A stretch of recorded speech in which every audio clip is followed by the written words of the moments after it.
अगर आप बहुत ज़्यादा सारे लाते हैं, वो बात कर रहे हैं और आप ज़्यादा सारे ला रहे हैं, इसका मतलब ये है कि आप उसकी बात से डिसएग्री कर रहे हैं। पाम जो है अगर आपकी ओपन है, ये शो करती है कि आप you are trying to clarify yourself, you are friendly, you are sincere. अगर आप जो है वो शाय हैं बहुत ज़्यादा, तो फिर आप ज़्यादा आई कॉन्टैक्ट जो है वो रख नहीं पाएंगे। तो इसका मतलब ये हुआ कि लड़कियों की ज़िंदगी का सबसे बड़ा फैसला साइलेंस पे बेस करता है।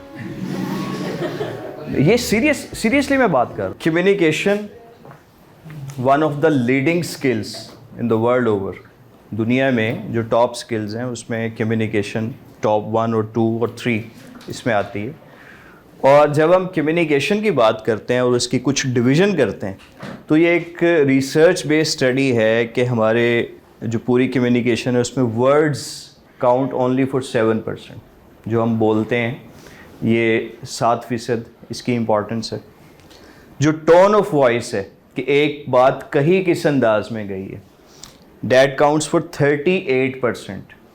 और बाकी जो आपकी बॉडी लैंग्वेज है वो काउंट करती है 55%। तो इसमें से अगर आप वर्ड्स को निकाल दें तो बाकी जो बचता है 93% वो नॉन वर्बल है। यानी आपकी जो टोन ऑफ वॉइस है ये भी नॉन वर्बल है, और जो आपकी बॉडी लैंग्वेज है ये भी नॉन वर्बल है। तो our communication 97% counts for non verbal. That is a huge amount. ये बड़ा इम्पॉर्टेंट है। तो this is why communication leading skill, और कम्युनिकेशन के अंदर non verbal is very much important. अच्छा, अब अगर हम बात करें you are a message, the answer is yes. बहुत सारी स्लाइड्स को ना मैं जल्दी स्किप करूँगा, उसकी रीज़न है कि टाइम ऑलरेडी ज़्यादा हो चुका है। तो you are yourself a message. आप खुद एक मैसेज है। देखें, आप बोल रहे हैं तभी मैसेज आ रहा है सुनने वाले को, देखने वाले को। आप खामोश बैठे हैं तब भी मैसेज आ रहा है। आप खामोश बैठने का अंदाज भी डिफरेंट मैसेज देगा।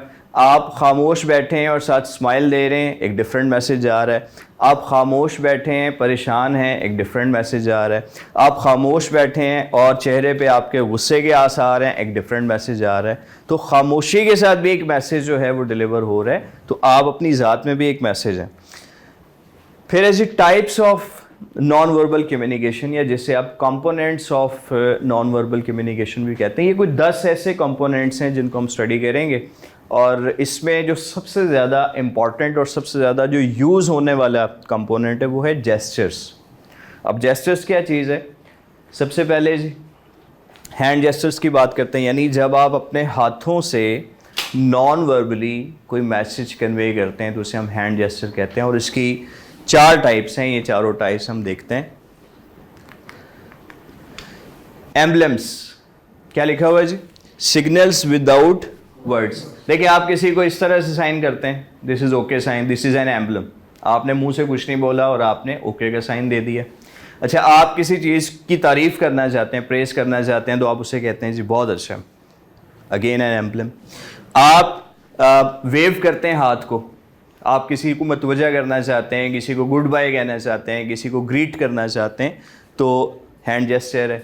आप ये साइन जो है वो देते हैं, विक्ट्री साइन, ठीक है, तो वो भी आपको कोई मैसेज दे रहा है। आप ट्रैफिक पुलिस वाले को देखें, वो किस तरह से ट्रैफिक को कंट्रोल कर रहे होते हैं। वो मुंह से कुछ नहीं बोलते, ठीक है, वो रोड पे खड़े हैं, उन्होंने गाड़ी को रुकने का इशारा करना है, जाने का इशारा करना है, राइट टर्न या लेफ़्ट टर्न जो है उसका इशारा करना है, तो वो सारा कुछ हाथ से हो रहा है। एम्बलम्स। अंपायरिंग में देखें क्या हो रहा है कि अंपायर जो है उसने आउट देना है, इस तरह से आउट देगा। वाइड देनी है, इस तरह से वाइड दे देगा। नो बॉल देनी है, इस तरह से नो बॉल दे देगा। सारे के सारे एम्बलम्स यूज़ कर रहे हैं, वो मुंह से कुछ नहीं बोलता। सर्वेयर्स भी इसी तरह से करते हैं। देन इज़ इलस्ट्रेटर्स, जो कि किसी चीज़ की पोजीशन, साइज़ या उसकी लोकेशन वगैरह, शेप वगैरह को बताते हैं। जैसे अगर मैं आपसे कहता हूँ कि ये पंखा लगा हुआ है जी, ये सामने जो है वो मल्टीमीडिया है, ये चेयर्स पड़ी हैं, ये आप लोग बैठे हैं, ये दीवार पे कुछ जो है वो फ्रेम्स लगे हुए हैं। तो ये जितने भी मैं इशारे कर रहा हूँ ये सारे के सारे इलस्ट्रेटर्स हैं, किसी चीज़ की पोजीशन के बारे में बता रहे हैं।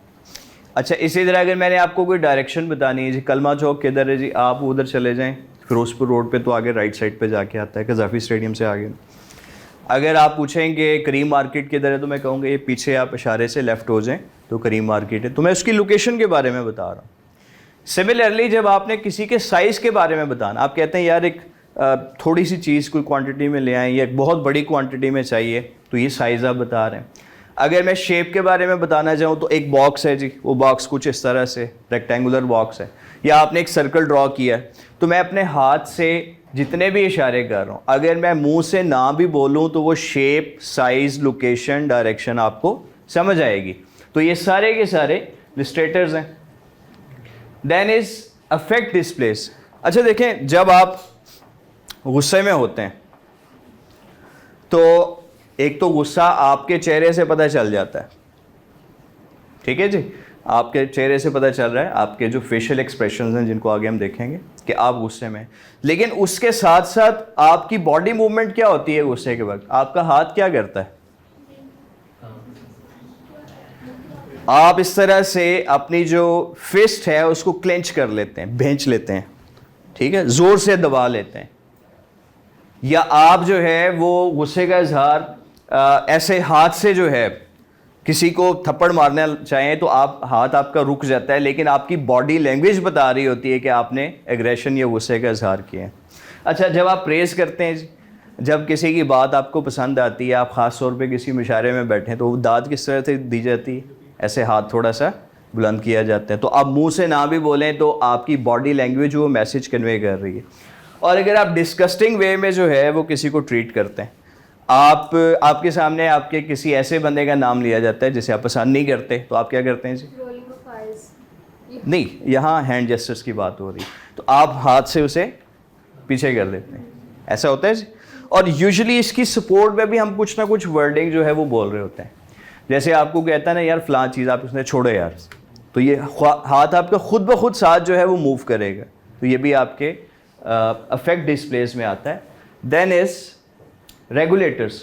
जब आप किसी चीज़ को कंट्रोल करने की कोशिश करते हैं, मिसाल के तौर पे अगर कोई बाहर से आना चाहे क्लासरूम में, जैसे बाज़ जब आते हैं तो आप परमिशन लेते हैं, तो आप ना भी मुंह से बोलें तो आपकी बॉडी लैंग्वेज जो है वो बता रही होती है कि आप अंदर आना चाह रहे हैं। इसी तरह अगर आप सवाल पूछना चाहें अभी, तो क्या करेंगे जी? हैंड रेस करेंगे, तो मुझे पता चल जाएगा ये सवाल। अगर आपकी कॉल आ जाती है मोबाइल पे, वैसे तो अभी मोबाइल यूज़ नहीं करने, लेकिन लेट्स से आपके मोबाइल पे कॉल आ जाती है और आप वो कॉल सुनना चाह रहे हैं, तो आप क्या करेंगे? मोबाइल हाथ में पकड़ के और इशारा करेंगे, मुंह से नहीं भी बोलेंगे तो पता चल जाएगा कॉल लेना चाह रहे हैं। तो ये सारे के सारे आपके रेगुलेटर्स हैं। इसी तरह किसी को रुकने का इशारा करना, किसी को बैठने का इशारा करना, किसी को खड़े होने का इशारा कर देना। Nodding of head. अच्छा, ये बड़ा इंटरेस्टिंग है। अभी शाह साहब जब बात कर रहे थे तो हम जब किसी की बात तवज्जो से सुनते हैं, ये लास्ट लेक्चर में भी मैंने बताया था, तो हम नोडिंग करते हैं, थोड़ा सा सारे लाते हैं, ऐसे ही। अब थोड़ी सी नोडिंग करना ना, इसके 3 लेवल्स हैं, स्लो, मीडियम, फास्ट। तो जब हम स्लोली मूव करते हैं, इसका मतलब है कि हम उस बात को सुन रहे हैं और समझ रहे हैं। जब हम थोड़ा सा ज़्यादा तेज़ी से नोडिंग करते हैं, इसका मतलब है कि हम सिर्फ सुन और समझ नहीं रहे, हम एग्री भी कर रहे हैं, और यूजुअली उस वक्त हमारे मुंह से यस के अल्फाज भी निकलेंगे। Is it so? अच्छा, अगर आप ज़्यादा तेज़ी से नोटिंग करते हैं, मीनिंग बिल्कुल चेंज हो जाएगा। इसका मतलब अब आप डिसएग्री कर रहे हैं। ज़रा सिचुएशन ज़हन में लाएं, आप किसी की बात सुन रहे हैं और ध्यान से सुन रहे हैं और आप थोड़ा सा सारे ला रहे हैं, that means nodding, you are trying to understand what is said. दूसरी चीज़ कि अगर आप किसी से एग्री भी कर रहे हैं बात, तो आप थोड़ा सा ज़्यादा सारे लाएंगे। और अगर आप बहुत ज़्यादा सारे लाते हैं, वो बात कर रहे हैं और आप ज़्यादा सारे ला रहे हैं, इसका मतलब ये है कि आप उसकी बात से डिसएग्री कर रहे हैं, आप उसकी बात जो है वो ख़त्म होने का इंतज़ार कर रहे हैं ताकि फ़ौरन उसको कोई काउंटर इफेक्ट जो है वो किया जाए, काउंटर अटैक किया जाए। तो एंडिंग ऑफ योर टॉक, जब आप कोई बात ख़त्म करते हैं, लेट्स से आप एक स्पीकर है वो अपनी स्पीच को ख़त्म करते हैं, तो that's all from my side. आमतौर पे ये बॉडी लैंग्वेज होती है आपकी, ये सारे आपके रेगुलेटर्स हैं। इसके बाद आ जाते हैं जी बॉडीली क्लूज़। कुछ चीज़ें मैं स्किप कर रहा हूँ, इसको छोड़ देते हैं। हम आते हैं जी आपके हैंड जेस्चर्स के ऊपर कुछ और। अच्छा देखें, आपके सामने ये एक चेयर पड़ी है और आप इंटरव्यू में गए। अब अगर लेट्स से वहाँ पे मैं बैठा हूँ और मेरे हाथ कुछ इस तरह से हैं, बातचीत हो रही है और मैं बैठा हूँ, मेरे हाथ इस तरह से, तो यूजुअली इसका मतलब होता है कि आप कुछ सोच रहे हैं। Am I visible? तो मैं कुछ सोच रहा हूँ, अच्छा अगर ये इस तरह से वर्टिकल हो जाए तो ये that is a sign of confidence. जब आप इस तरह से करते हैं या इस तरह से करते हैं ना, तो ये एक कॉन्फिडेंस, रिलैक्स्ड, एक मेरा आपको नज़र आ रहा होगा सिटिंग स्टाइल है और इजीली बैठा हूँ मैं, और इसके साथ साथ मैंने ये इस तरह फिंगर्स जो है उनको क्रॉस किया है, तो एक रिलैक्स या कॉन्फिडेंस जो है, रिलैक्सिंग या कॉन्फिडेंस जेस्चर है। और अगर मैं इसको बहुत ज़्यादा टाइटली ग्रिप कर लूँ इसी को, तो मीनिंग बदल जाएंगे। इसका मतलब यू आर नर्वस, अब आप जो है वो टेंशन, स्ट्रेस, परेशानी का शिकार हैं, आप घबरा रहे हैं। तो इसका मतलब ये हुआ कि थोड़ी सी वेरिएशंस भी अगर आपके वर्ब नॉन वर्बल क्लूज़ में आ जाएं तो उसका मीनिंग जो है वो एंटायरली चेंज हो सकता है। फिर है जी पाम जेस्चर्स आपके। अच्छा पाम जेस्चर्स क्या है जी? इसको यूजुअली एक पॉजिटिव जेस्चर के तौर पे लिया जाता है। देखें जब आप you are trying your luck, आप सोच रहे हैं यार कुछ होने जा रहा है और ये चीज़ मेरी फेवर में भी आ सकती है, अगेंस्ट भी आ सकती है, तो अब जब वो ऐसा हुआ है तो आप अपनी हथेलियाँ रगड़े होते हैं, ऐसा होता है ना, ये हथेलियाँ आपस में रगड़ना, ये साइन है होप का, उम्मीद का, पॉजिटिव आउटकम्स का, कि यार कुछ अच्छा होगा। ठीक है। अच्छा फिर आपने पुराने ज़माने में देखा होगा कि मुख्तलिफ जो ड्रामाज हैं हिस्टोरिकल, उसमें वो दिखाया जाता था कि पांसे खेले जाते थे। पांसा is just like a ludo. तो अगर वो महाभारत या इस तरह के पुराने ड्रामे देखें ना, तो उसमें वो पांसे फेंकते थे। तो अब तो आप लूडो जो है वो एक डब्बी होती है, उसमें दाने को ऐसे रोल करके फेंकते हैं, लेकिन पांसा फेंकते वक्त उसको ना हाथ में ऐसे रोल करके फिर फेंकते थे। तो ये भी एक साइन ऑफ पॉजिटिव होप थी, पॉजिटिव जो है वो जेस्चर था कि अब जो मैं इस तरह फेंकूंगा तो जो नंबर्स आएंगे वो फेवरेबल आउटकम्स होंगे मेरे लिए। सिमिलरली पाम जो है अगर आपकी ओपन है तो ये शो करती है कि आप you are trying to clarify yourself, you are friendly, you are sincere. आप देखें कि जब आपके दोस्त आपको कुछ कहते हैं, यार तुमने वो काम किया, आप कहते हैं यार मैंने कुछ नहीं किया, ठीक है, मेरा कोई मसला नहीं इसमें। आप देखें कि आपके जो पाम्स हैं वो ओपन रहेंगी। अगर ये फेसिंग टुवर्ड्स पीपल है, इसका मतलब आप अपनी जस्टिफिकेशन दे रहे हैं और ये सिंसेरिटी को शो करेगी। अच्छा जब ओथ लिया जाता है, हलफ लेते हैं, तो ऐसा होता है जी जो कुछ कहूँगा सच कहूँगा, तो पाम जेस्चर है, पाम इज़ क्लियरली ओपन। और बाज़ लोग सीने पर रख लेते हैं, जब कौमी तराना होता है वो सीने पर रख लेते हैं, पॉजिटिव जेस्चर जो है वो देते हैं। तो palm is usually a positive gesture. और अगर ये इस तरह से आ जाए, देखें जब आप किसी की तरफ हाथ बढ़ाते हैं तो आप अगर गौर करें मुख्तलिफ जो मूवीज़ हैं, ड्रामाज़ हैं, उसमें हाथ बढ़ाने का एक अंदाज़ ये होता है, ठीक है, और एक अंदाज़ जो है वो ये हो सकता है। ये डोमिनेंस है, ये सबमिशन है। एक हदीस पाक भी है कि ऊपर वाला हाथ नीचे वाले हाथ से बेहतर है, क्योंकि ऊपर वाला हाथ देने वाला है, खैरात करने वाला है, सदका करने वाला है, और नीचे वाला हाथ जो है वो लेने वाला है। ठीक है। तो आपने देखा होगा कि जो रॉयल फैमिलीज़ के लोग हैं, जो अरिस्टोक्रेट्स हैं, वो अपना हाथ जब आगे बढ़ाते हैं तो इस तरह से बढ़ाया जाता है। प्रिंस है, कोई किंग है, कोई प्रिंसेस है। और जो छोटी क्लास के लोग हैं जो उनको ओबे कर रहे हैं, सबमिसिव हैं, उनका हाथ इस तरह से आगे आएगा। कुछ मैं एग्जांपल्स भी आपको आगे देता हूँ। अच्छा ये जो शेक हैंड है, हैंड शेक, इसकी भी एक इसी से रिलेटेड जो है वो कहानी है। पुराने वक्तों में जब इंसान गारों में रहता था तो उसके पास 2-3 ही एसेट्स होते थे, आजकल की तरह नहीं है। वो एसेट्स क्या थे? एक तो उसके पास हथियार थे, वो हथियार ख़ुद बनाता था और वो हथियार संभाल के रखता था कि कोई और इस पर काबू ना कर ले ना जाए, क्योंकि उन्हीं हथियारों से वो अपनी जो सेफ्टी है वो भी करता था, हिफाजत भी करता था, और उन्हीं हथियारों से वो शिकार भी करता था। दूसरा उसके पास जो है वो गोश्त होता था, खाने पीने का सामान होता था जो उसने रखा होता था। तो लोग एक दूसरे से भी ख़तरा महसूस करते थे कि कहीं ये मेरे हथियार या मेरा ये खाने पीने का सामान ये ले ना जाएं। तो जब वो एक दूसरे से मिलते थे ना, तो वो दूर से ही इस तरह का जेस्चर देते थे। जब दूर से आ रहे होते थे ना तो इस तरह का जेस्चर देते थे। अगेन आप देखें, पाम्स ओपन, ठीक है, जिसका मतलब है कि मैं आपको कोई नुकसान नहीं पहुंचाना चाहता और ना मेरे पास कोई ऐसा हथियार है। अच्छा, बाद में ये थोड़ा सा मॉडिफाई हुआ तो ये इस तरह से हो गया। अभी भी आप देखें कि पुलिस जब किसी को अरेस्ट करने लगती है तो फ़ौरन उसके हाथ ऊपर हो जाते हैं, which means, non verbally means कि ना तो मेरे पास कोई हथियार है और ना मैं कोई ऐसी इंटेंशन रखता हूँ कि आपको नुकसान पहुँचा सकूँ। अच्छा, फिर ये चेंज हुआ और लोगों ने ग्रीट करने के लिए सीने पे हाथ रखना शुरू कर दिया। आपने अर्तुगरुल देखा होगा, उसमें जब भी ग्रीट किया जाता है तो वो सीने पे हाथ रखते थे, हार्ट वाली साइड पे। और उसके बाद फिर आ गया हैंडशेक, जो आजकल राइज है, जिस तरह से हाथ मिलाया जाता है।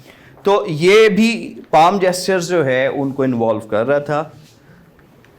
यहाँ पर आप देखें जी, कुछ तस्वीरें जो है वो अपने मीनिंग्स खुद बताती हैं। अगर आप लेफ़्ट बॉटम पे देखें तो this is a goodwill handshake. हमेशा जो गुडविल हैंडशेक होगा वो वर्टिकल होगा, विच मीन्स दोनों जो हाथ मिलाने वाले लोग हैं वो एक दूसरे को इक्वल लेवल पे समझते हैं। एक फ्रेंडली ग्रिप होगी और उसको मूव किया जाएगा वर्टिकली। तो गर्म जोशी का इजहार, दोस्ती का इजहार, ग्रीटिंग। लेकिन अगर आप राइट टॉप पे देखें तो आपको नज़र आ रहा है कि एक जो हैंड जेस्चर है वो डोमिनेंस को शो कर रहा है और दूसरा जो है वो सबमिशन को शो कर रहा है। Is it so? रिस्पेक्ट और सिंसेरिटी और कमांड। अच्छा, आप देखें कि जब आप किसी से हाथ मिलाते हैं तो बाज़ दफ़ा दोनों हाथ आप मिलाते हैं, उसके हाथ अपने दोनों हाथों में लेते हैं, तो ये एक रिस्पेक्ट या एक जो है वो सिंसेरिटी शो करने का जो है वो एक साइन होता है। सिमिलरली अगर कोई सीनियर है और वो अपने जूनियर से हाथ मिलाता है, यहाँ पे आप देखें तो यूजुअली उसको वो यहाँ पे टैप करेगा, which is a sign of dominance, कि भाई मैं आपसे ऊपर हूँ लेकिन आपको अप्रिशिएट भी कर रहा हूँ। अच्छा, कुछ और चीज़ें देखते हैं जी। आपका हाथ अगर आपकी चेन पे है तो इसका मतलब आप कुछ सोच रहे हैं, you are trying to evaluate, you are trying to जज, you are trying to make some conclusion. और अगर इस तरह का जेस्चर है, इसका मतलब है कि आप डाउटफुल हैं, आपको किसी किस्म की प्रॉब्लम आ रही है। और अगर आप कान जो है वो खुजा रहे हैं, इसका मतलब है कि आप कोई डिसीजन नहीं कर पा रहे। यूजुअली आप अपने आप को भी ऑब्ज़र्व कीजिएगा या अपने दोस्तों को ऑब्ज़र्व कीजिएगा कि जब आप पूछते हैं कि यार वो फ़लाँ जगह जो है वो जाने का प्रोग्राम है और वो कहते हैं यार अभी कुछ समझ नहीं आ रही, डैट मीन्स के कन्फ्यूजन है। अच्छा, और अगर कोई बात करते हुए अपनी नाक पे जो है वो खुजली करता है, ख़ारिश करता है, तो इसका मतलब है कि वो मेल या फीमेल कोई भी हो सकता है, वो या तो कोई चीज़ छुपा रहा है या झूठ बोल रहा है या एग्जैजरेट कर रहा है। यूजुअली ऐसे ही होगा। फिर है जी फिंगर जेस्चर्स। अच्छा, जब आप किसी की तरफ इशारा करते हैं उंगली से, यू, ठीक है, तो ये डोमिनेंस है, ये पावर है, लेकिन ये एरोगेंस भी है, इसमें थोड़ा सा एग्रेशन आ जाता है। तो इसीलिए हदीस पाक है कि जब आपने किसी की तरफ इशारा करना हो तो आप एक उंगली से ना करें, आप पूरे हाथ को इस्तेमाल करें। देखें ना, आप किसी को कहते हैं यार इधर आओ, तो इसमें कुछ जो है वो एरोगेंस और आप किसी से कहते हैं यार इधर आओ, तो पूरे हाथ से इशारा करना वो पावर को, डोमिनेंस को न्यूट्रल कर देता है। अच्छा, फिर ये जो उंगली करना है, इस तरह से इशारा करना है, इसमें भी दो तरह के मीनिंग्स हो सकते हैं। एक है डोमिनेंस, इधर आओ यार, और एक है कि आप किसी को अप्रिशिएट कर रहे हैं। मिसाल के तौर पे जब आप देखते हैं कि खिलाड़ी जो है वो मैच हो रहा है और किसी ने आउट कर दिया है और जो कैप्टन है वो उसको इस तरह से इशारा करता है। अब ये भी एक उंगली से इशारा है लेकिन यहाँ पे मीनिंग उसके चेंज हो जाएंगे। तो इसका मतलब ये हुआ कि कॉन्टेक्स्ट डिपेंडेंट होते हैं मीनिंग्स। बाज़ दफ़ा सेम जेस्चर के मीनिंग किसी ख़ास कॉन्टेक्स्ट में चेंज हो जाते हैं। ये हम आखिर में भी इसको देखेंगे। Arms gestures. अच्छा जी, जब आपने आर्म्स फोल्ड किए हुए हैं चेस्ट के ऊपर, तो आम तौर पे ये डोमिनेट, सॉरी, ये आमतौर पे जो है वो एक रिलक्टेंस का साइन होता है। एक आप किसी चीज़ से अपने आप को बचाना चाह रहे हैं, आप अपने आप को शील्ड दे रहे हैं, लेकिन इसी साइन के साथ अगर आपका हेड जो है वो अपवर्ड टिल्टेड है तो अब ये एरोगेंस बन जाएगी। ठीक है, अब फ़र्क महसूस कीजिएगा। यहाँ पे एक हॉस्टाइल किस्म का जो है, एक बंदा आपको इस तरह से देख रहा है ना, तो इसका मतलब है कि आपको ज़्यादा लिफ्ट नहीं करवा रहा है, ज़्यादा वैल्यू नहीं दे रहा, हॉस्टाइल एटीट्यूड है। लेकिन यही चीज़ अगर यूँ हो जाएगी, अब यहाँ पे देखें कि आर्म्स फोल्डेड ऑन चेस्ट, लेकिन जो हेड है वो न्यूट्रल है, स्ट्रेट है, तो यहाँ पे ये सिर्फ और सिर्फ डिफेंसिव होने को जाहिर कर रहा है। आप भी देखें कि जब आप किसी की बात सुनते हैं और वो बात आपको समझ नहीं आ रही, आपको पसंद नहीं आ रही, तो ख़ुद ब खुद आपके हाथ जो है वो इस तरह से सीने पे आ जाएंगे, तो ये डिफेंसिव एक एटीट्यूड आपका नज़र आएगा। और अगर ये आपने ग्रिप किया हुआ अपने बाजू, ख़ास तौर पे फीमेल्स जो है, तो वो इनसिक्योरिटी फील कर सकती हैं, किसी की बात जो है वो उन्हें अच्छी नहीं लग रही तो इनसिक्योर हो जाएंगी, वो आर्म्स फोल्ड करेंगी और आमतौर पे इस तरह की पोजीशन होगी। फिर हेड जेस्चर्स, आपका जो सर है उसकी पोजीशन के हवाले से, तो यहाँ पे आपको नज़र आ रहा है कि हेड थोड़ा सा अपवर्ड है और अपवर्ड टिल्टेड हो, और इसके साथ साथ चेहरा जो है वो एक्सपर्ट हो, सीरियस हो, विदाउट एनी एक्सप्रेशंस हो, तो ये आपको बता रहा है कि it's a sign of arrogance. वो बंदा अपने आप को बहुत सुपीरियर समझ रहा है और आपको वो ज़्यादा लिफ्ट करवाने के लिए तैयार नहीं है। ये एक न्यूट्रल हेड है, यहाँ पे आप देख सकते हैं बहुत ऊंचा नहीं है, स्ट्रेट है, और चेहरे पे भी जो है वो कुछ ज़्यादा आपको एक्सप्रेशंस उस तरह के एरोगेंस वाले लग नहीं रहे, तो एक न्यूट्रल पोजीशन है। ये आपकी फेवर या डिसफेवर किसी में भी जा सकती है। और अगर पोजीशन इस तरह से है तो इसके दो मतलब हैं। अगर टिल्टेड है हेड टुवर्ड्स वन साइड तो इसके दो मतलब हैं, या तो वो बंदा जो है वो सबमिसिव है, वो आप जो कहेंगे वही करेगा, या वो आपकी बात को बहुत दिलचस्पी से सुन रहा है। तो याद रखिएगा, जब भी हम दिलचस्पी से बात सुनते हैं ना, या किसी चीज़ में हम ज़्यादा गौर करते हैं, तो हमारा हेड जो है वो एक तरफ टिल्ट हो जाता है। बहुत सारे लोग जब नमाज पढ़ते हैं और अत्तहियात में बैठते हैं तो उनका सर खुद ब खुद राइट साइड की तरफ टिल्टेड होता है। ठीक है, तो इसका मतलब है कि वो तवज्जो दे रहे हैं, जो वो अल्फाज पढ़ रहे हैं, जो अदा कर रहे हैं, उसके ऊपर वो तवज्जो दे रहे हैं, फोकस कर रहे हैं।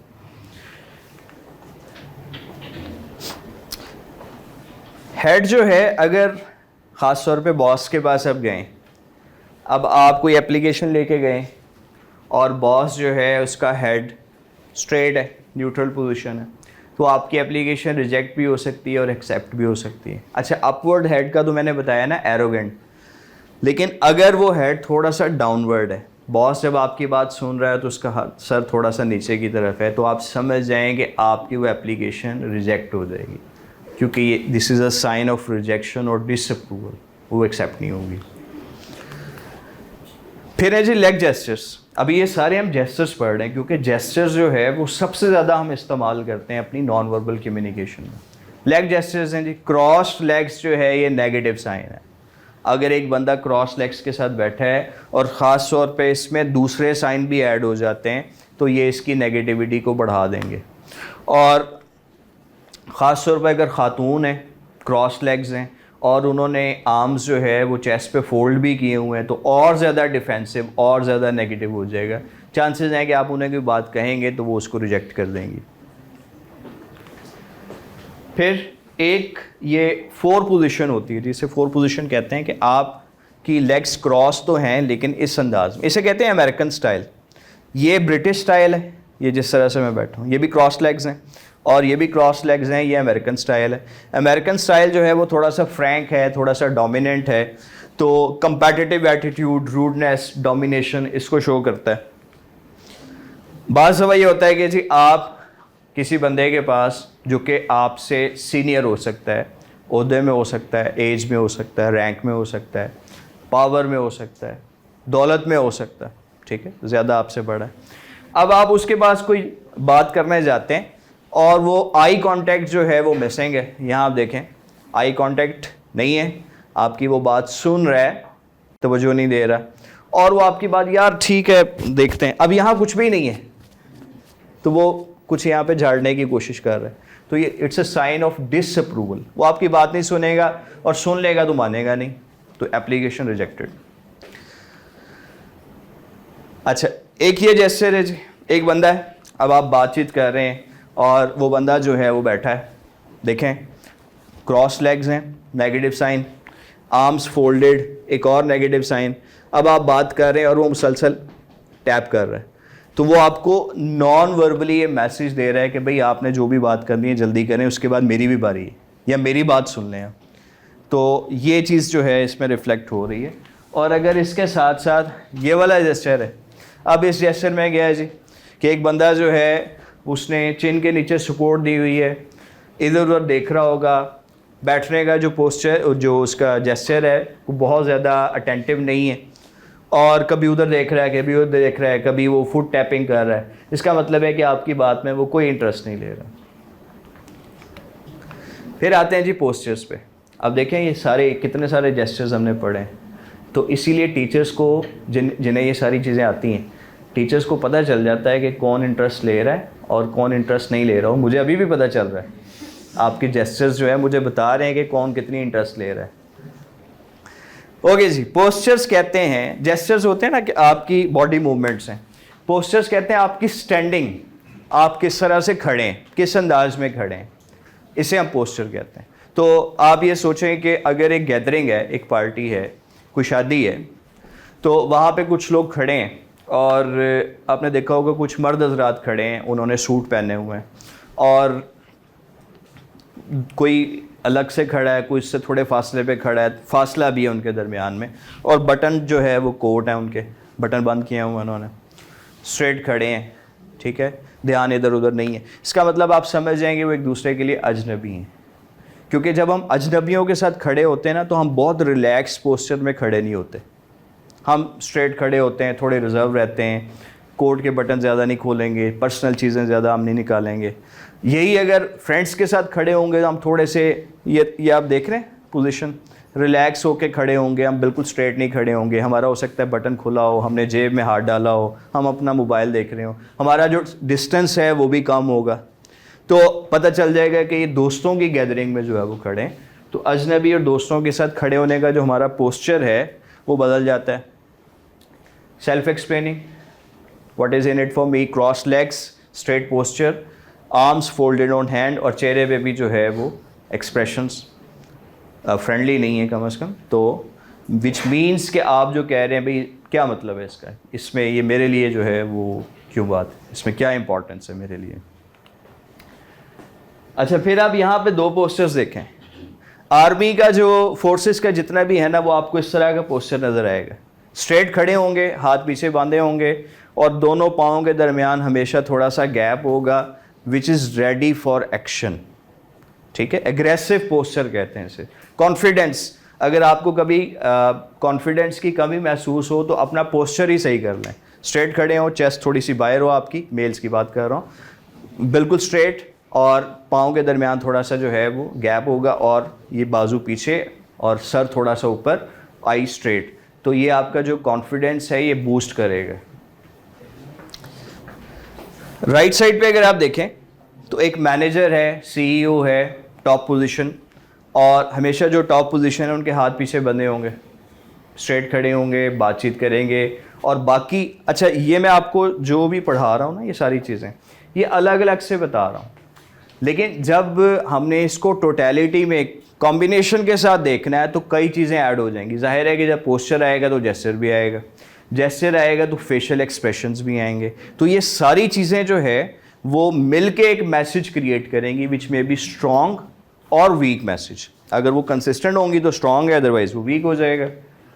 आई कम्युनिकेशन इज़ वेरी इंटरेस्टिंग, क्योंकि ये कहा जाता है कि आँखें जो है वो बहुत कुछ बता देती हैं। तो देखें, बिल्कुल सही बात है, आपका आई कांटेक्ट अच्छा है तो साइन ऑफ कॉन्फिडेंस है, आईज डिस्ट्रैक्टेड हैं तो लेस इंटरेस्टेड, ज़्यादा आप दिलचस्पी नहीं ले रहे। अगर आप इधर उधर देख रहे हैं, दिलचस्पी ख़त्म हो गई। अगर आप जो है वो शाय हैं बहुत ज़्यादा, तो फिर आप ज़्यादा आई कांटेक्ट जो है वो रख नहीं पाएंगे। अच्छा, फिर आपकी गेज़ है, देखें आप कभी कोई गलती करें, उस गलती पे आपको शर्मिंदगी हो, तो आप कहाँ देखते हैं, नीचे देखते हैं। लेकिन नीचे भी दो तरह से आप देख सकते हैं, एक बिल्कुल स्ट्रेट देख सकते हैं, एक लेफ़्ट पे देख सकते हैं। बाज़ जब आप नीचे देख रहे होते हैं, सर झुकाया होता है, सीधा देख रहे होते हैं, और बाज़ जब आप लेफ़्ट पे देख रहे होते हैं। दोनों में डिफरेंस है। डिफरेंस क्या है? जब आप स्ट्रेट नीचे देखते हैं ना, इसका मतलब होता है कि आप शेम फील कर रहे हैं, और अगर आप लेफ़्ट पे देखते हैं तो इसका मतलब है आप गिल्टी फील कर रहे हैं।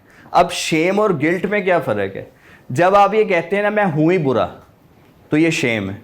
जब आप कहते हैं ना मुझसे ये गलत काम हो गया, मुझसे ये बुरा काम हो गया, तो ये गिल्ट है। गिल्ट में आप अपने आप को बुरा समझते नहीं हैं, लेकिन आपसे बुरा काम हो जाना एक अलग चीज़ है। और शेम में आपसे बुरा काम हुआ इसलिए आप कह रहे हैं मैं हूँ ही बुरा। दोनों में फ़र्क समझ आ रहा है आपको? तो आपका जो आई है उसका एंगल बता रहा होगा कि आप शेम फील कर रहे हैं या गिल्ट फील कर रहे हैं। कभी ये बच्चों के ऊपर ट्राई कीजिएगा। एक बच्चा है तो वो अगर सीधा देख रहा है तो उसके अकॉर्डिंगली उसको डील कैसे करना है ये आपको पता होना चाहिए। अच्छा जी, वेरी इंटरेस्टिंग, वेरी प्रैक्टिकल। देखें, आप किसी से पूछते हैं यार वो फ़लाँ जगह याद है, फ़लाँ मंज़र था, कैसा मंज़र था, बादल आए थे, बारिश हो रही थी और मौसम बड़ा अच्छा था और ये वो। तो अब अगर वो लेफ़्ट पे ऊपर देखता है ना, हाँ यार मुझे याद है। तो जब आप लेफ़्ट पे ऊपर देखते हैं तो आप किसी विज़न को याद करने की कोशिश कर रहे होते हैं, किसी मंज़र को। और अगर आप लेफ़्ट पे स्ट्रेट देखते हैं तो इसका मतलब है आप किसी आवाज़ को याद करने की कोशिश कर रहे हैं, मंज़र और आवाज़। और अगर आप लेफ़्ट पे नीचे की तरफ देखते हैं याद करते हुए, तो इसका मतलब है आप किसी इमोशन को याद करने की कोशिश, खुशी के लम्हात, दुख के लम्हात, बहुत अज़ियत के लम्हात या बहुत फ़ख्र के लम्हात, ये सारी चीज़ें। अच्छा, इसी को आप रिवर्स कर दें, ये सारे काम अगर आप राइट पे कर रहे हैं तो इसका मतलब है कि आप सिर्फ शो करवा रहे हैं, आप सचमुच जो है वो याद नहीं कर रहे। आपको याद है, मसलन एक बंदा आप कहते हैं यार फ़लाँ जगह मरी में गए थे, बड़ा ज़बरदस्त मंज़र था, तो आप कहते हैं हाँ मुझे भी याद। आपको याद है, आप ड्रामा कर रहे हैं याद करने की, और चांसेस हैं कि इसके बाद आप झूठ बोलेंगे। ठीक है? अच्छा, अगर आप कोई आवाज़ याद करने की कोशिश कर रहे हैं और आप राइट पे स्ट्रेट देख रहे हैं तो आपको आवाज़ याद है, सिर्फ आप दिखा रहे हैं कि आप याद कर रहे हैं, यार मुझे तो याद नहीं आई, चांसेस हैं झूठ बोलेंगे। इसी तरह इमोशंस को अगर आप राइट पे नीचे देखते हुए याद कर रहे हैं तो इमोशंस आपको याद हैं, सिर्फ आप जो है वो दूसरे बंदे को ये रियलाइज़ करवा रहे हैं कि मैं सोच रहा हूँ उसके बारे में। तो लेफ़्ट नेचुरल है, राइट जो है वो फेक है। तो यहाँ कुछ ये क्या कह रहे हैं जी? जी ये क्या कर रहे हैं? लेफ़्ट पे ऊपर देख रहे हैं, क्या कर रहे हैं? He is trying to remember some scene. समझ आ रही है? फेक है या नेचुरल है? ये नेचुरल है क्योंकि लेफ़्ट पे देख रहे हैं। ठीक है? अच्छा, ये साहब क्या कह रहे हैं जी? ये किसी बात को, अल्फाज को, किसी ट्यून को, किसी सॉन्ग को, किसी नात को, उसको याद करने की कोशिश कर रहे हैं चूँकि लेफ़्ट पे स्ट्रेट देख रहे हैं। और आर्टिफिशियल है या फेक है, और या राइट है, नेचुरल है? नेचुरल है। अच्छा, और यहाँ पे फेक है या नेचुरल है? यहाँ पे क्या है? फेक है। इसका मतलब है कि इसने अब झूठ बोलना है, इस जेस्चर के बाद इसने झूठ बोलना है। ठीक है? यार मुझे तो नहीं याद पड़ता, तुमने कब पैसे दिए थे मुझे? ठीक है, मैंने कौन सा वादा किया था? इस तरह की चीज़ें।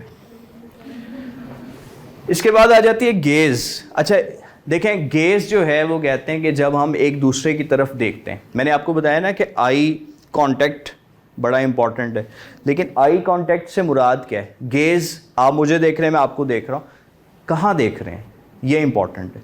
तो पहली जो चीज़ है वो बिजनेस गेज कहलाती है, which is formal, less social and competitive. देखें, जब भी हम ऐसे लोगों को जो हमारे लिए अजनबी हैं या वो उनके साथ हमारा जो ताल्लुक़ है वो एक फॉर्मल किस्म का ताल्लुक़ है, तो जब भी हम उन्हें देखते हैं तो एक ट्रायंगल बनती है। ट्रायंगल समझिएगा, इधर ये जो मेरा फॉरहेड है इसका सेंटर, और मेरी जो दोनों आइज़ हैं, ये लाइन अगर मैं ड्रॉ करूं और सेंटर के साथ कनेक्ट कर दूं तो ये एक ट्रायंगल बनेगी।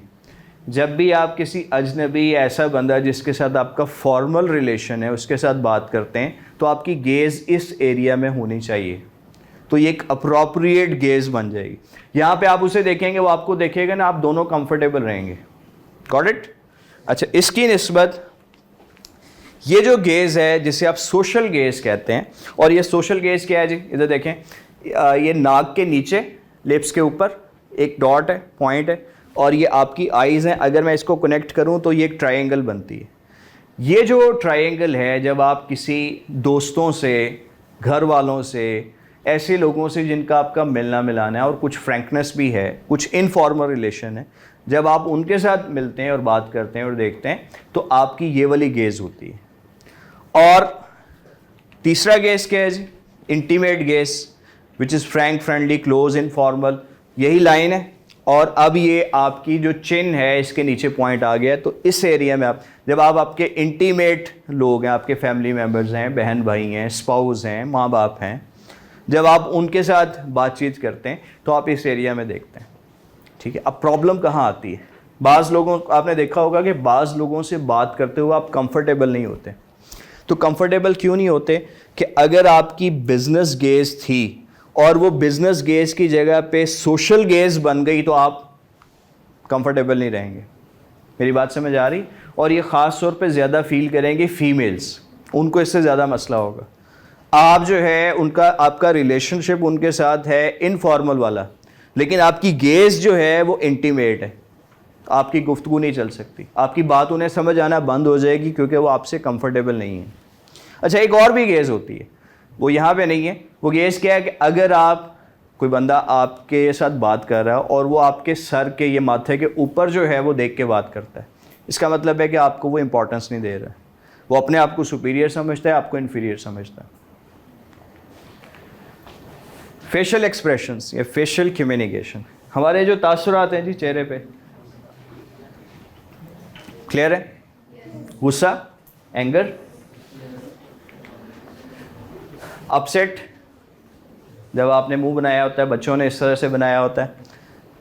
डिस्गस्ट, आपको कोई चीज़ पसंद नहीं है, कोई बंदा पसंद नहीं है। फियर, खौफ। Shock, happiness, sadness, surprise.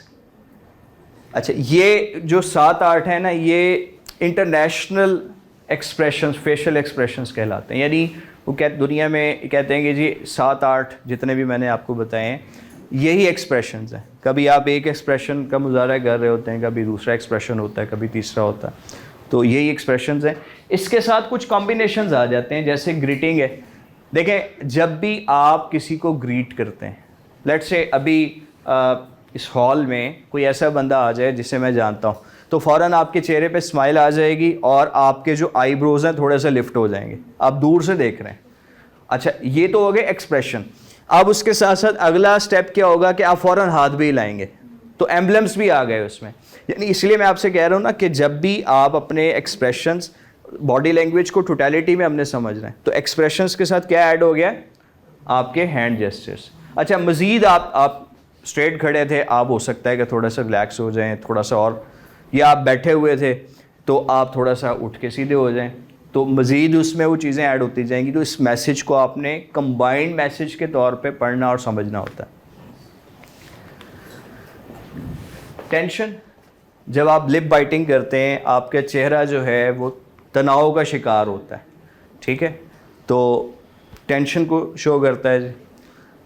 Forced agreement, इसे फेक स्माइल भी कहते हैं। मसलन आप किसी बंदे के साथ, आपको मिलना पड़ रहा है मजबूरन, या फॉर्मली मिलना पड़ रहा है, आपको कोई काम मजबूरन करना पड़ रहा है और प्रोफेशनलिज्म है, तो फिर आप एक फ़ेक स्माइल देंगे जिसमें, अच्छा, फेक स्माइल में क्या होता है कि जब आप मुस्कुराते हैं ना, नेचुरली मुस्कुराते हैं, तो आपका पूरा चेहरा मुस्कुराता है। कैसे? अभी देखें, मेरी स्माइल देखिएगा, तो यहाँ पे लाइंस आ रही हैं, ये लाइंस आना ये बता रहा है कि मेरा पूरा चेहरा मुस्कुरा रहा है। और अगर आप सिर्फ लिप्स जो है वो उसके साथ मुस्कुराते हैं तो ये फेक स्माइल कहलाती है। तो आपको पता चल जाएगा कि मजबूरन कोई काम जो है वो करना पड़ रहा है। अच्छा जी, थॉटफुलनेस, बाज़ दफ़ा सोचते हुए आपका चेहरा जो है इसे कहते हैं पर्सिंग लिप्स। जब आप सोच रहे होते हैं, गहरी सोच में होते हैं, उस वक्त आपका एक्सप्रेशन हो सकता है। या फिर जो है वो आप किसी चीज़ से अपसेट हैं, डिसअपॉइंटमेंट हुई है आपको, तो वहाँ पर भी जो है वो इस तरह के एक्सप्रेशन नज़र आ सकता है। अच्छा, फिर है जी पैरालिंग्विस्टिक्स या tone of voice, number 5। Total हमने पढ़ने हैं कितने? 10 पढ़ने हैं। अच्छा जी, सुने। पैरालिंग्विस्टिक्स में 3 चीज़ें। पहली बात ये कि जो आपने बात कही है उसमें आपने कौन सा इमोशन जो है वो एक्सप्रेस किया। आपने वो बात हंसते हुए कही है, रोते हुए कही है, दुख से कही है, खुशी से कही है, बेजारी से कही है, किस अंदाज में कही है। एक तो ये इम्पॉर्टेंट है। सुने जी प्लीज़। दूसरी चीज़ है कि आपका स्टाइल ऑफ डिलीवरी क्या था। आपने वो बात जो है वो नॉर्मल कही है, सरगोशी से कही है, या आपने येलिंग यानी जमाई लेते हुए कही है। अब आप देखें ना कि आप एक बात को जमाई लेते हुए कहते हैं, इसका मतलब बड़ा कैजुअली जो है वो बता रहे हैं कि यार वो उधर पड़ी है, ठीक है। आप किसी को कोई बात बड़ी खामोशी से या बड़ी आप सरगोशी से बताते हैं, आहिस्ता आवाज़ में बताते हैं, तो चांसेस हैं कि वो बात बड़ी अहम है। आप किसी को कोई बात जो है वो थोड़ी एक्साइटमेंट के साथ बताते हैं, सरगोशी है लेकिन आवाज़ फिर भी ऊंची हो रही है, तो ये एक्साइटमेंट को शो करेगा। और तीसरी चीज़ है कि आप बात करते हुए जो है वो अल्फाज क्या इस्तेमाल करते हैं। जैसे आप कहते हैं फ़लाँ जगह पे जो है वो चले जाओ, तो ये जो पहले मैंने बोला है ये कहलाते हैं वॉइस के इंटरफ्रेंसेस। तो आप ये सारे जो कॉम्बिनेशन है इसे हम पैरालिंग्विस्टिक्स कहते हैं, ये टोन ऑफ वॉइस कहते हैं। मिसाल अभी समझते हैं जी, ये क्या वर्ड है? एक वर्ड है, ऐसे ही है। अच्छा, अब आपने इस वर्ड को खुशी के साथ कहना है। कोई एक बंदा, कोई एक स्टूडेंट जी, आप इनकी खुशी देखें। अच्छा, अब इसी बात को सुने, इसी बात को आपने हैरत के साथ कहना है। अच्छा, इस बात को आपने दुख के साथ कहना है। मेरी बात समझ आ रही? वर्ड एक है, वर्ड एक है। पैरालिंग्विस्टिक्स यानी टोन ऑफ वॉइस, आपके कहने का अंदाज, इसके मीनिंग्स बदल रहा है। एक ही वर्ड के डिफरेंट मीनिंग्स हमें समझ आ रहे हैं जस्ट बिकॉज कि आपकी जो टोन ऑफ वॉइस है वो चेंज हो रही है। इसके बाद है हैप्टिक्स। अच्छा जी, कोई बंदा खुदा ना खास्ता उसके कोई डेथ हो जाती है, तो आप जाके क्या करते हैं? गले लगाते हैं, कोई बात नहीं, दिलासा देते हैं, ऐसे ही है। ये हैप्टिक्स हैं। जब आप फिजिकली टच करते हैं ना, और उसके साथ, अच्छा आपने मुंह से कुछ नहीं बोला, आपने जाके उसे गले लगाया है, थपकी दी है, ये थपकी जो है ये मैसेज है। यस और नो? ये हैप्टिक्स है। अच्छा, यही थपकी एक ताज़ियत का मैसेज दे रही है। अगर एक बंदा कामयाब हुआ है,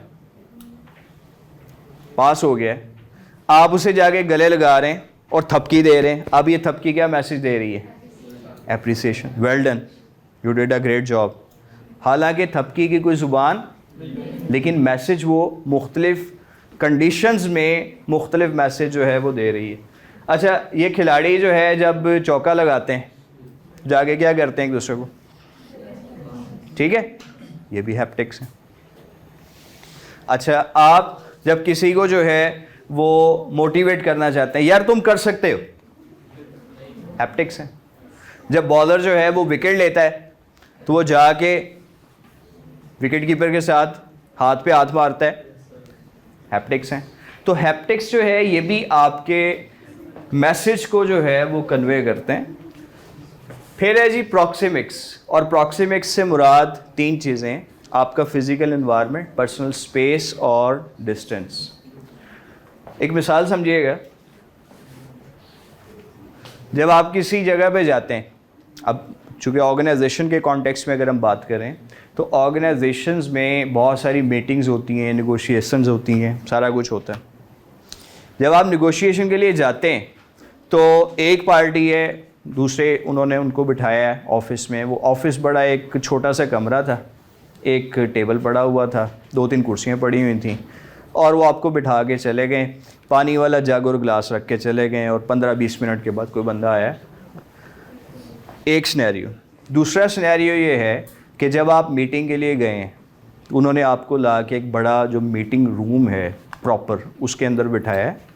वहाँ पे पानी की बॉटल्स ऑलरेडी पड़ी हुई हैं, चेयर्स लगी हुई हैं, एसी चल रहा है और वहाँ पे एक बंदा मौजूद है और वो आपको बताता है कि जी 5 से 10 मिनट में वो आ रहे हैं। तो कौन सी कंडीशन में ज़्यादा सीरियस मैसेज जा रहा है कि ये मीटिंग के लिए सीरियस हैं? सेकंड में। किसने बताया? आपके माहौल ने, आपके एनवायरनमेंट ने बताया कि ये मीटिंग के लिए ज़्यादा सीरियस है ये पार्टी, और ये इतनी ज़्यादा सीरियस नहीं है। अच्छा, एक आपने सुना होगा गोल मेज़ कॉन्फ्रेंस, कभी आप मुतालिया पाकिस्तान में पढ़ते होंगे। उसमें क्या होता था जी कि एक टेबल जो है वो आप देखते हैं, एक टेबल है। अच्छा, वो टेबल जो है वो अभी गोल मेज़ कॉन्फ्रेंस को साइड पे करते हैं। आप किसी मीटिंग रूम में जाते हैं, एक लंबा सा टेबल लगा होता है, उस लंबे से टेबल की साइड्स हैं, दोनों लंबी साइड्स हैं और एक छोटी साइड है।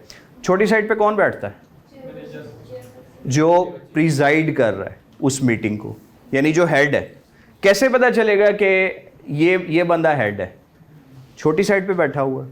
अच्छा, आपने मूवीज़ में, ड्रामाज में, फिल्मों में देखा होगा कि एक डाइनिंग टेबल है, उस डाइनिंग टेबल पे फैमिली के मेंबर्स बैठ के खाना खा रहे हैं। हेड किधर बैठा होता है? जो छोटी साइड है। इसका मतलब है कि छोटी side belongs to the head. वो मुंह से थोड़ी कह रहा है कि मैं हेड हूँ, वो आपको नज़र आ रहा है। क्यों नज़र आ रहा है? कि आपका जो माहौल है, आपका जो प्रॉक्सिमिक्स है, वो बताता है कि ये साइड उसकी। समझ आ गई जी बात? ये जो गोल मेज़ कॉन्फ्रेंस होती है ना, इसमें कोई छोटी साइड नहीं होती। तो जब भी गोल मेज़ कॉन्फ्रेंस बुलाई जाती थी तो इसका मकसद क्या होता था कि जितने भी पार्टिसिपेंट्स हैं सब इक्वल लेवल पे हैं, सबको इक्वल लेवल पे ट्रीट किया जाए। It's a sign of respect. ठीक है जी। अच्छा, अब इसमें कई चीज़ें, चूँकि टाइम जो है वो ऑलमोस्ट मुकम्मल हो गया, तो मैं कुछ चीज़ें जल्दी से जो है वो वाइंड अप करता हूँ। मैं आता हूँ जी आपके डिस्टेंस के ऊपर। देखें, डिस्टेंस 4 तरह के होते हैं। आपका एक इंटीमेट डिस्टेंस होता है, जब आप 2 लोग बैठे हैं साथ साथ, तो आपके दरमियान कितना फ़ासला है, ये फ़ासला भी बताएगा कि आपका ताल्लुक़ की नौइयत क्या है। तो अगर 2 लोग जो है वो साथ साथ बैठे हैं तो this is called intimate distance, जो कि 1 फुट, 1.5 फुट या 2 फुट के अंदर अंदर होता है। जिसका मतलब है कि जो 2 लोग बैठे हैं वो बहन भाई हो सकते हैं, वो माँ बेटा हो सकते हैं, वो हस्बैंड वाइफ हो सकते हैं। ठीक है। अच्छा, अगर पर्सनल डिस्टेंस की बात करें, जो कि आमतौर पे 2 फुट से ज़्यादा होता है, तो ये जो पर्सनल डिस्टेंस है वो उन लोगों के साथ होता है जिनके साथ हमारे इनफॉर्मल रिलेशंस होते हैं। जैसे हमारे दोस्त हैं, हमारे क्लास फेलोज हैं, आमतौर पे जब हम उनके साथ बैठेंगे तो हमारा जो स्पेस है वो 2-3 फुट की होगी। फिर होता है जी आपका सोशल डिस्टेंस, जब क्लास में एक टीचर पढ़ा रहा होता है। जैसे अभी यहाँ पे देख लें तो हमारा जो सोशल डिस्टेंस है वो depending upon the size of room, तो वो 3-4 फुट से ज़्यादा होता है, 8-10 फुट तक होता है। तो क्लासेस में भी आप देखें ना कि टीचर अगर फ्रंट पे हैं और आपकी जो चेयर्स लगी हुई हैं तो आपका डिस्टेंस टीचर के साथ इतना ही रहता है। और अगर आप किसी जगह पे पब्लिक स्पीकिंग में हैं तो आपका डिस्टेंस और ज़्यादा बढ़ जाता है। अभी ये जो परसों जलसा था उसमें आप देखें ना कि जो स्पीकर हैं वो कहाँ पे खड़े हैं और जो ऑडियंस है वो कितनी दूर खड़ी है। तो this is called public distance. मसला तब आता है कि जब ये डिस्टेंस आपके रिलेशन के हिसाब से जो है वो कम या ज़्यादा हो जाए। ठीक है, आप 2 दोस्त हैं तो साथ साथ बैठे हैं, अगर 2 दोस्त अलग अलग जो है वो दूर दूर होकर बैठे हैं तो लोग पूछेंगे ना यार कोई मसला हुआ है। डिस्टेंस जो है वो वेरी हो गया, चेंज हो गया। पर्सनल अपीयरेंस आपकी मैटर करती है जी।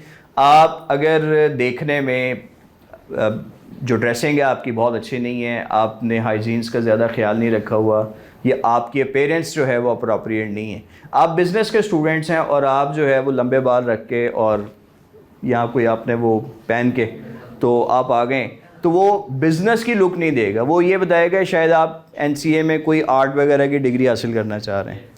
तो अप्रोप्रिएट ड्रेसिंग, अप्रोप्रिएट आर्टिफैक्ट्स ये ज़रूर होने चाहिए।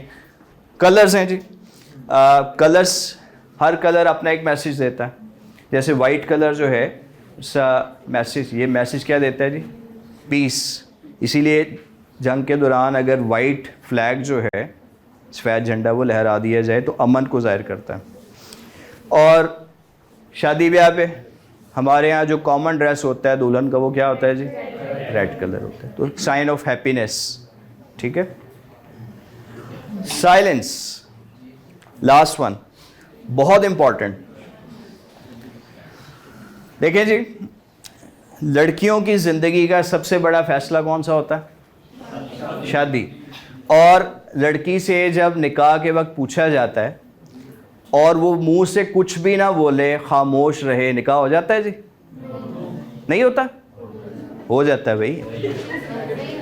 लड़की की खामोशी, सुन लें प्लीज़।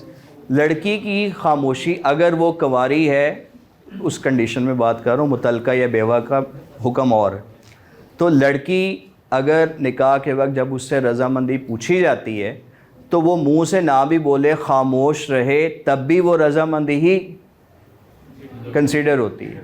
तो इसका मतलब ये हुआ कि लड़कियों की ज़िंदगी का सबसे बड़ा फ़ैसला साइलेंस पे बेस करता है। ये सीरियसली मैं बात कर रहा हूँ, ठीक है? तो ये शरई तौर पे आपको बता रहा हूँ। तो बोलना ज़रूरी नहीं है, इसलिए साइलेंस जो है ये कई तरह का मैसेज देती। अच्छा देखें, सुने जी, अगर दो लोग नाराज़ हैं, चुप चुप बैठे हैं, तो चुप चुप बैठना मैसेज दे रहा है कि भाई कोई नाराज़गी चल रही है। और अगर जो है वो आप खामोश हैं और उसके साथ साथ आपके चेहरे पे मुस्कुराहट भी है और आप खामोश भी हैं, इसका मतलब आप यार कोई अच्छी चीज़ जो है, कोई अचीवमेंट जो है वो छुपाने की कोशिश कर रहे हैं। और अगर आप खामोश हैं और फेशियल एक्सप्रेशंस जो है वो भी नेगेटिव है, इसका मतलब कोई परेशानी नहीं है, कोई मसला है। तो बहुत सारी चीज़ें यहाँ लिखी हुई हैं, मैं इसको रैप अप करता हूँ। सिंपली ये है कि जी जो आज का टेक अवेज हैं, non verbal communication part of communication है विच इज़ वेरी इंपॉर्टेंट, और ये हमें उस सिचुएशन को समझने में मदद देती है बिसाइड्स द वर्बल कम्युनिकेशन। उसके साथ साथ अगर ये उसके साथ कंसिस्टेंट भी हो वर्बल के साथ, तो ये और भी बेहतर मैसेज देगी, और ये कॉन्टेक्स्ट डिपेंडेंट है। So thank you very much. And पे क्लैप होती है।